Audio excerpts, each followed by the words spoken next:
Herkese merhaba, ben Naciye Kesiciye, mutfağıma hoş geldiniz. Bugün sizlere çok lezzetli, farklı bir tavuklu pilav tarifi yapacağım.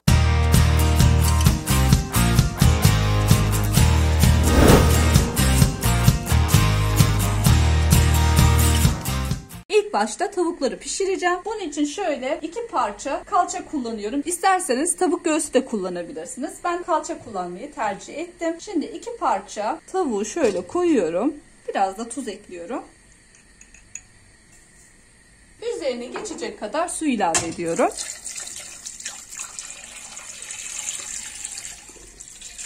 Biraz daha ekleyeceğim.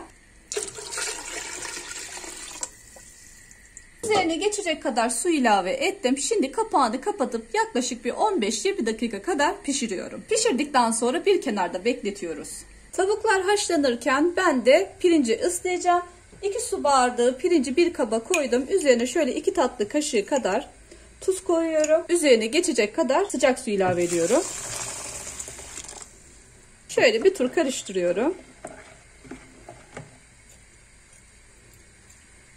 Yaklaşık 20-25 dakika kadar bekletiyorum. Tavuklar haşlandı. Bir kaba aldım. 10 dakika biraz soğuması için beklettim. Şimdi tavukları ayıklayacağım. Şöyle deri kısımlarını alıyorum. Şöyle elimle parçalıyorum.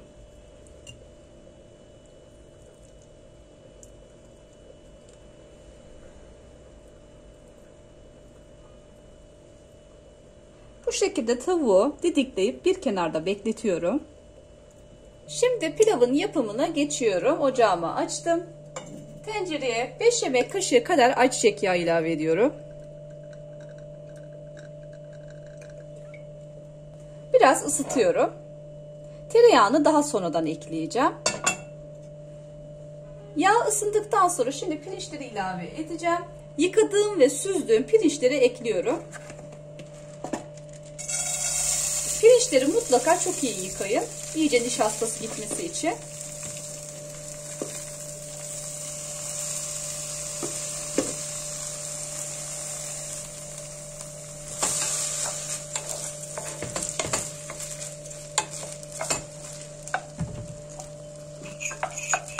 Yarım tatlı kaşığı da tuz ekliyorum.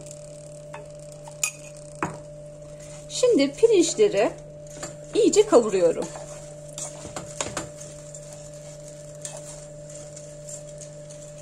Pirinçler kavrulmaya devam ederken şimdi tereyağı ilave edeceğim.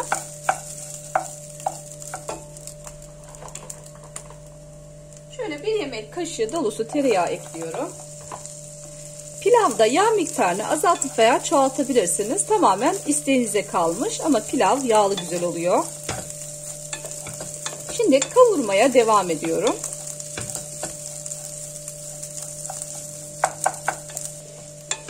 Pirinçler çok güzel bir şekilde kavruldu. Şimdi 1 su bardağı haşlanmış nohut ekliyorum. Benim buzluğumda vardı, onu kullanıyorum. Çok az da nohutu kavuracağım pirinçle beraber. Eğer nohut sevmiyorsanız eklemeyebilirsiniz. Yani tamamen tercihinize kalmış. Biz nohutlu pilavı çok sevdiğimiz için nohut ekliyorum. Şimdi tavuk suyunu ilave edeceğim. Yavaş yavaş ekliyorum.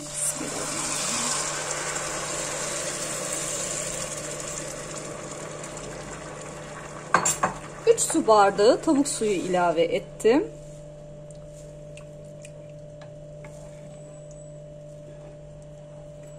İki su bardağına 3 su bardağı tavuk suyu tam geliyor. Tane tane oluyor. Ama siz biraz daha yumuşak istiyorsanız pilavınızı 3,5 su bardağı su ilave edebilirsiniz. Şimdi şöyle iyice karıştırdım. Biliyorsunuz pirinçleri kavururken ben tuz ilave etmiştim. Şimdi tadına bakacağım. Tuzu yeterliyse eklemeyeceğim ama azsa tekrar tuz ilave edeceğim şimdi. Altını açıyorum bu arada. Evet, biraz daha tuz ilave edeceğim. Yarım tatlı kaşığı.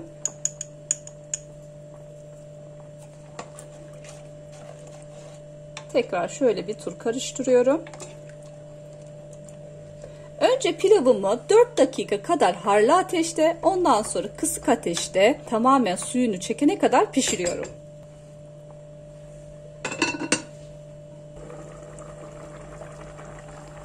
Dört dakika bu şekilde harlı ateşte pişirdim. Şimdi altını kısıyorum. Tekrar kapağını kapatıp suyunu tamamen çekene kadar pişiriyorum.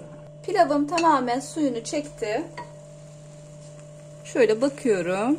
Tamamen suyunu çekmiş. Kapağını tekrar geri kapatıyorum. Bir örtüye sarıp yaklaşık bir 15 dakika kadar demlenmeye bırakacağım. Ben de bu arada tavukları hazırlayacağım. Tavuklar için tavaya şöyle 3-4 yemek kaşığı kadar ayçiçek yağı koyuyorum. Yağımız biraz ısınsın. Yağ ısındıktan sonra içerisine 1 çay kaşığı kekik, 1 çay kaşığı kırmızı toz biber, 1 çay kaşığı da pul biber ekliyorum. Şöyle hemen hızlıca karıştırıyorum. Dilerseniz karabiber de ekleyebilirsiniz.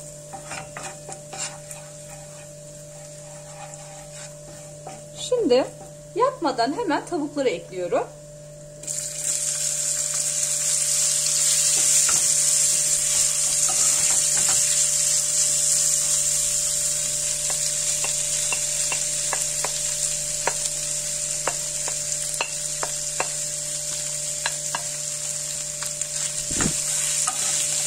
Bir güzel karıştırıyorum.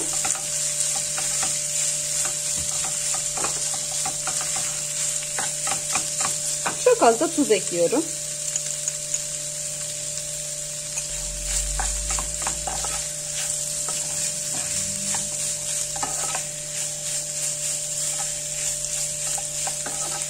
Tavuğu şimdi güzel bir şekilde kavuruyorum.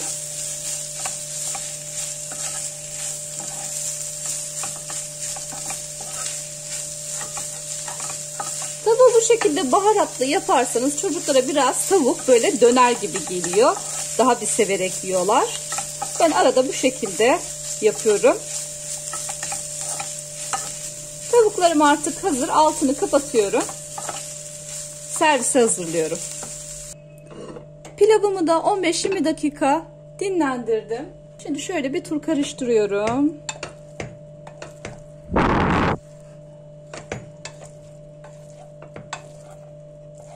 Şimdi servise hazırlıyorum.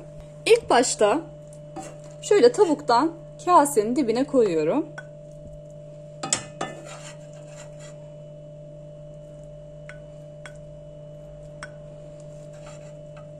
İstediğiniz kadar koyabilirsiniz. Şöyle biraz bastırıyorum.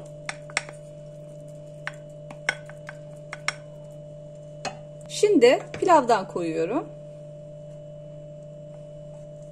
Pilav da çok güzel olmuş, tane tane.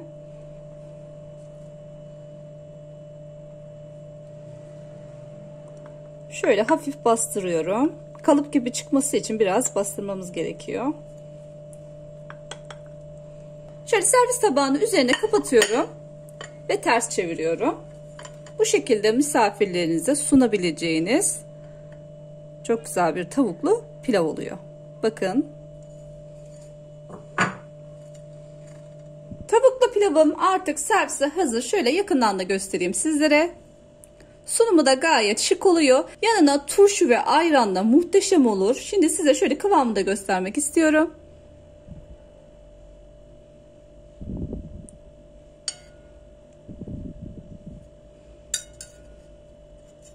Eminim çocuklarınız da çok sevecektir. Deneyin, denerseniz yorumlarınızı bekliyorum. Yeni ve farklı tariflerle görüşmek üzere. Hoşça kalın.